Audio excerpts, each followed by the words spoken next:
Ассалому алейкум, урматтуу менин каналымда көрүүчүлөрүм. Сиздерди каналдан көргөнгө абдан кубанычтамын. Кичине үн жаңырата окшойт бул жерден ушундай бөлмө экен. Орусия дрондорду жаадырып атат Европага. Азырынча дрондор такыр куралсыз, бирок ошону менен бирге алыска уча алат жана ошо чалгын маалыматты жыйнай алат да. Бүгүнкү күнү ушул Орусиянын МИДи айтып атат Лавров аркылуу, бизде эч кандай Европаны атакалаганга пландарыбыз жок. Бирок эме ушундай кандай бир чечкиндүү батыш өлкөлөрүнүн агрессиясына жоопту кайтарып атабыз. Серепчилер айтып атат, Орусия гибриддик согушту Европа менен баштады жана чалгындоо маалыматтарды жыйноону баштады. Каяктан дрондор байкалды акыркы ушул күндөрү? 27-Аяконада дрондор Литванын арсуанында байкалды. Ошо асмандан учушту Вильнюс аэропортунан. Ошо 7 рейсти токтотушту же башка аэропортторго жибергенге аргасыз болушту Литванын бийликтери. Дагы бир ошо стратегиялык объекттин үстүнөн дагы бир дрон учту Орусияныкы Литвадан. Финляндияда 27-Аяконада дрон ГЭСтин үстүнөн учту. Рованиеми деген. Ошо жерге, мисалы үчүн Финляндияда тыюу салынган энергетикалык ушундай нерселерден үстүнөн учууга бузулду ал тыюу. Албетте августтан башталган ал тыюу 25 эч ким аны тоткон жок. Хельсинки жана аэропортунан учкан бир дрон да байкалган да. Нидерландыдан же болбосо Голландия 27-Аяконада дрон 50 метр пассажирдик мындай учакка жакындады. Трансавиа деген аэропорт Сипхол деген жерден, Амстердамдан. Ошонун эсебинен Амстердамда авиа каттоону токтотушту жана көптөгөн адамдар жыйналып алышты, ошо НЛО көрөбүз деп ушул Орусиянын дронун. Данияда көптөгөн дрондор ошо 24-27-Аяконада сентябрда учту, Орхус жана Альберг аэропортунун үстүнөн. Шведтер дронго каршы системаларды да жиберди жардамга ошо Данияга. Жана Орусиянын бир ошо чалгындоо кемеси байкалды да ошо деңизде. Башка жерлерди карасак, Польшада 9-чу ошол Аяконада ушундай эле мисалы үчүн эң чоң инцидент болгон. 23 дрон келген, ошо 16-19 дрон деп айткандан кийин 23 деп чыкты да акырында. Швецияда ошол Карлскрунада дагы ушундай мурун дрондор учкан болчу. Норвегияда да Орланд авиа базадан да F-35 турган дрондор учкан Орусияныкы.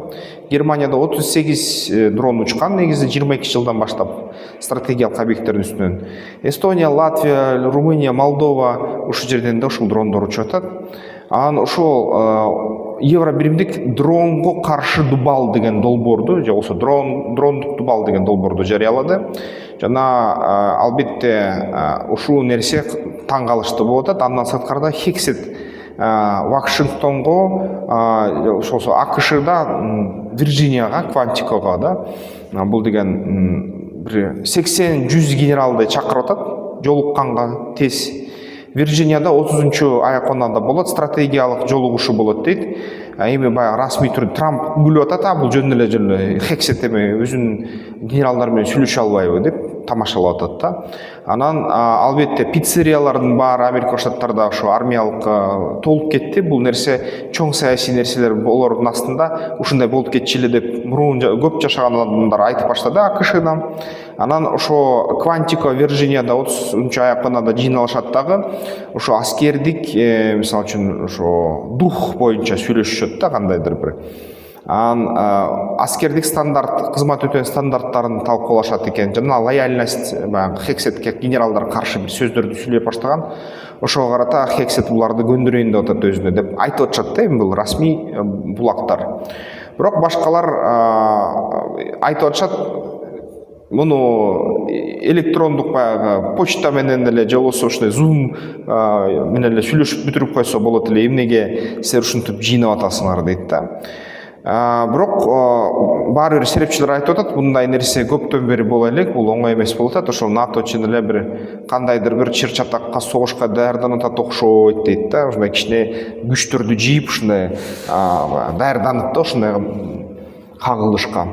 Ушундай 3-чү дүйнөлүк согуш расмий башталды деп кээ бир дагы серепчилер паника салчу, серепчилер айтып атат.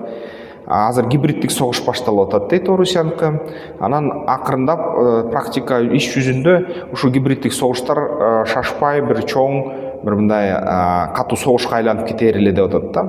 Ушундай нерсе болуп жатат. Эми кандай болорун көрөбүз. Дал ошондой эле мисалы үчүн Нетаньяху буудан сөз айтып чыкканда көп мусулман өлкөлөрдүн өкүлчүлүктөрү чыгып кетишкен болчу. Эми баягы буунун баары Израиль тооткон жок. Буудан жакшы көп сөздөр айтылды. Биздин мисалы үчүн мамлекет башчысы да аябай жакшы сөздөрдү айтты. Негизи мындай туура да, жалпы ушу мусулманчылык, коомчулук, араб мамлекеттер жана негизи ошо биздин Борбор Азия мамлекеттер айткандай эле болду. Ошо менен бирге Борбор Азияда да кандайдыр бир Орусияга каршы иш аракеттер болчудай. Мисалы үчүн Казакстанда толугу менен Орусиянын каналдарынын болушуна тыюу салынып жатат, бирок ошо менен бирге ошо дал ошол жаңылык чыккан күнү эле Токаев биз деген Путин менен дайыма иштешибиз керек. Путин стратегиялык лидер. Мисалы үчүн Орусиясыз эч кандай иш боло албайт деген сөздөрдү айта баштады. Бул эмнени билдирет? Бир четинен баягы Орусиянын пропаганда каналын жаап атат, экинчи четинен баягы жакшы сөз айтып атат да, мындай көндүрүш үчүн, жакшы мындай көңүл алыш үчүн да, позитивдүү түрдө. Ушундай кызыктай нерсе болуп атат. Дагы кошумча маселелерди алсак, иш аракеттерди алсак, ошо бууда өткөн жолугушууда Трамп менен Зеленский жолуккан окшойт, сүйлөшүшкөн окшойт аябай.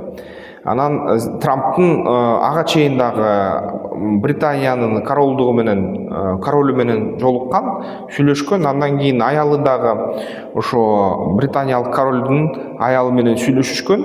Анан ошо Мелания Трамп кийин анан Олена Зеленская менен жолугуп атат, сүйлөшүп атышат. Ошо натыйжасында Трамптын ой пикири толугу менен бурула баштады. Кайра айтып атат, Орусия бул деген кагаз жолборс дейт. Орусиядан коркуунун кереги жок. Орусия Евро биримдиктин жардамы менен жана Американын куралы менен ошо жеңилет дейт. Украинаны жеңет дейт. Андан кийин Украина керек болсо Орусиянын жергесинде басып алганга мүмкүнчүлүгү жана күчү жетет деп жатат да Трамп.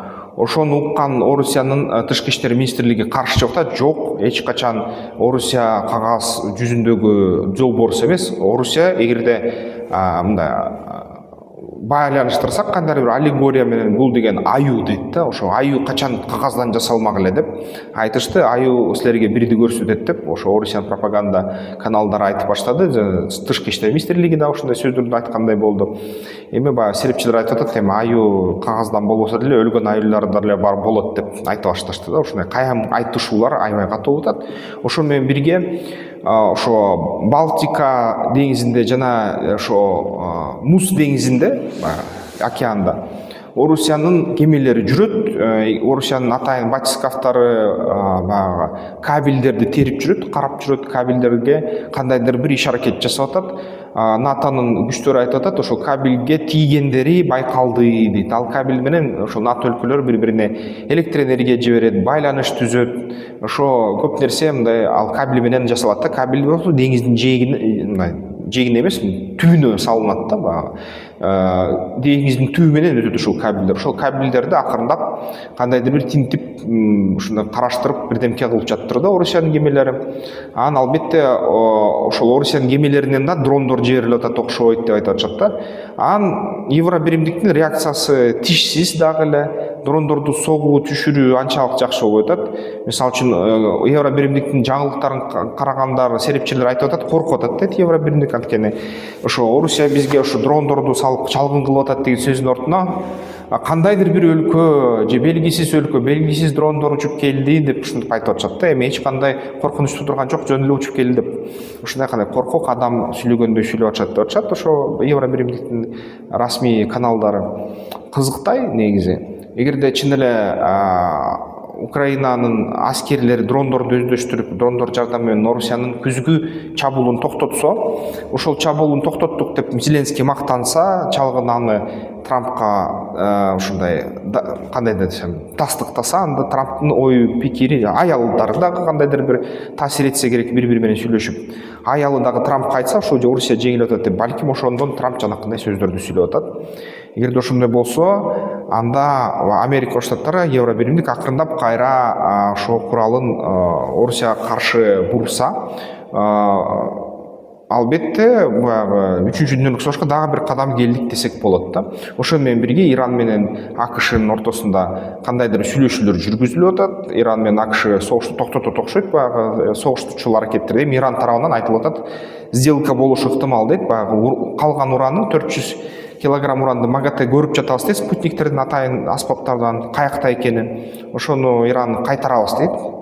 Кайтарганга алмашып ошол тынчтыкка кандайдыр бир кеткендей же санкция чыгаргандай эме жок кылгандай ушундай кандайдыр сүйлөшүүлөр жүрүп атат, санкцияны алып таштагандай ушундай. Эрдоган менен да Трамп жолугушту. Трамп айтып атат, ошол Эрдоганга сен ошо эменин Орусиянын нефтин албай эле койбойсуңбу деп, анан керек болсо ошо Түркияны С-400 системаларын Орусиядан алганда F-35 учактарын сатпай койдук элек. F-35 учактарын кээ бир компаниялар Түркия өзү жасаган. Ошон үчүн кайра ошого келтирели дейт. Байден эми туура эмес кылыш кылган, сен эми биз менен иште, Орусиянын нефтин алба, биз сага ошол F-35 учагын беребиз деп кайра сүйлөп баштады да Трамп. Анан аябай соң дос, мындай ушундай сөздөрдү сүйлөп баштады. Ошо Эрдоган болсо Индияга айтып атат да, Индияга Ирандын нефтин аласыңар же Венесуэланын нефтин аласыңар, Орусияныкын албагыла деген ушундай кандайдыр бир сөз аракеттер болуп атат да. Анан кайра баягы Трамп Орусияны колдоп келатып, кайра башкача бурулуп атат да. Аны албетте баары ишене бербейт. Азыр баары бир Трамп Орусияга тартат деп. Ал эми Евробиримдик болсо ушундай коркок кишидей болуп атат да. Бирок чечимдер кабыл алынды, анан аябай көп акча кайра ошо коргонуу системаларга кетип атат да. Албетте баш аяк эмне болуп чыгар экен, комментарийлерге жазгыла. Бизде болсо баягы шайлоо жакындап атат. Мен ошо кичине ЦИКтен консультация алып, анан дагы бир жаңылыктарын бөлүшөт окшойм да. Же ооба же жок деп.